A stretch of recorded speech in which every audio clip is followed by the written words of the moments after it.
When it comes to success in really basically any kind of sector, people tend to really downplay the effect that luck has in terms of their success. People tend to think that luck plays a lot smaller role than it actually does, and they tend to always overthink hard work. They always tend to think that hard work is what makes success.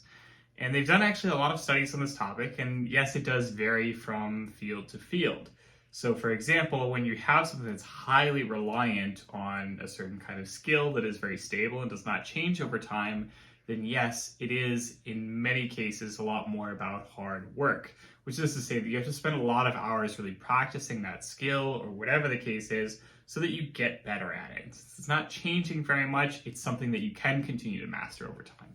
But then you take a lot of sectors like, say, business success or, like real estate. It's like, okay, well, yes, like there are some general principles, but then also there's a lot of just reliance on opportunities, being able to find and seek out good deals, being able to exploit them, and of course also just like having favorable, lawmaking, policy changes, that sort of thing, and just kind of being in the right place at the right time. And because that's not something that has essentially just a single stable set of rules that doesn't change very much, it is constantly changing. And so hard work can matter a lot less. So while you could have somebody who understands things better than the next person, that may or may not be, super beneficial if the rules are constantly changing around you.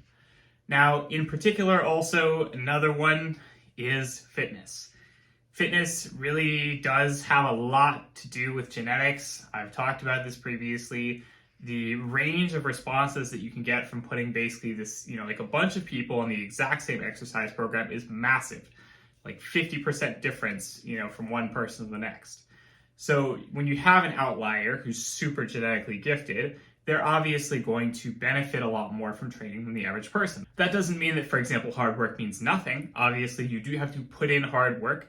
And, pretty much everybody, even people who have pretty bad genetics can continue to get better from whatever their current position is, right? But at the same time, the reality is that there are going to be some people who just benefit a lot more from that hard work versus somebody who has much worse genetics. And there's also other factors coming into play. So of course, when you are talking about fitness, you might have somebody who understands training really well, has a very good program that they're following, doing everything else in their life to support it, sleeping well, having a good diet, and so on. And then you might have somebody who is putting in a lot of effort, but, not doing all that stuff. Or, for example, you may have somebody who is doing all that at the age of 16 when they're young and, like their body is as good as it's going to get. They're extremely adaptable versus somebody who is in their 60s, their 70s. Obviously, at that point, time is kind of against them. It's not, like they're not going to get as jacked as the 16-year-old. That just is what it is. Again, you could continue to progress. That's not going to stop you entirely, but you're not going to have, again, the same results. Now, I think another key thing that a lot of people push back on when they hear, okay, it's actually a lot more about luck than you tend to think, is they tend to say, well, like, look at me. I got where I am because I worked hard.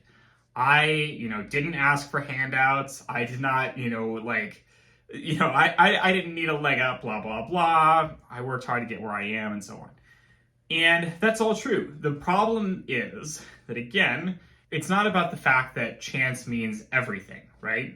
There is still a factor for hard work. It is still a large chunk of your results.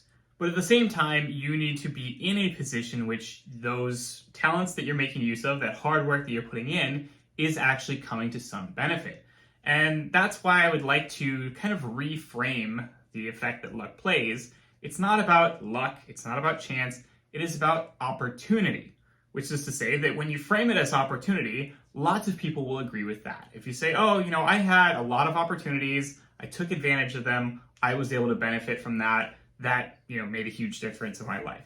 That's something that a lot more people could agree with, right? And that's because that frames luck in a way that accepts that, yes, you are lucky, but you also had to be the right kind of person to take advantage of that luck. And that's a really good summary for basically all kinds of people who are really successful today. You look at somebody like, say, for example, Bill Gates. Bill Gates, yes, brilliant guy in terms of understanding how computers work, good coder, all that. But the reason that Bill Gates is, as big, as famous, as rich as he is today is not because he is necessarily the best coder in the world or anything like that. I'm sure that there are plenty of like your average, devs out there, plenty of engineers who can code just as well as him or better, who understand computers just as well as him or better. But the thing is, Bill Gates was born into a very specific set of circumstances. When he was a kid, he had access to a computer at a time when computers were relatively rare, and he was, he enjoyed messing around with it. He learned it at a time when, again, very few people had access to computers in the way that he did. So as a result, he had this huge advantage where he was able to get used to using a computer and really practice and, develop a lot of mastery with it before anybody else could. So then, of course, when he then decides that he wants to then branch off and start, building a business and going into all this other stuff, he was positioned really well to be sort of a leader in the market. And, one thing leads to another. That early success snowballs into bigger success later on. And the end result now is that we have Microsoft and, he's the big player there. That doesn't mean that basically anybody else could do the same thing today. You could have anybody else today who picks up a computer, even from a young age, maybe they're a genius at coding, all that other stuff, but you can't create Microsoft today because Microsoft already exists. There's already a major player in the market that does all that stuff. And if today you were to try and do the exact same thing, you'd be having to fight uphill against all the other major market players that are going to be there to, push you out. And so it happens that, yes, Bill Gates had talent, he had hard work, but he also had a lot of luck to be in the right place at the right time that he could then take advantage of those talents that he had in order to succeed. And that is the way that it is for virtually everybody in the world. There's virtually nobody who is, getting everything by hard work. There's virtually nobody who's getting everything by pure luck. It is generally a combination of the two. And when you reframe it as opportunity, somebody was able to take advantage of an opportunity, somebody was able to then, turn that into, something else, people tend to understand that a lot more. Versus if you frame it as pure luck, people are like, well, that, makes it sound like I didn't do anything. And I definitely did put in hard work. I definitely did, put in all these hours and do all this stuff. And I did have this talent, and that's why I succeeded. And so there is this bias against that kind of framing. It is what it is. Basically, anybody who succeeds, particularly in fitness, again, is going to have really great genetics. When it comes to certain skills, it's going to be about genetics. It's going to be about, basically just being born to the right parents. There's a joke that goes around a lot about how it's like, okay, like how do I become, the next Mr. Olympia or whatever? And it's like, okay, pick better parents. Because at the end of the day, again, you can put all kinds of people in the exact same exercise program. The results are not going to be equal. You're going to get some people who respond very well simply because their bodies are very well adapted, suited for responding to exercise, adapting and improving over time. And then there are plenty of people who are simply not going to have that.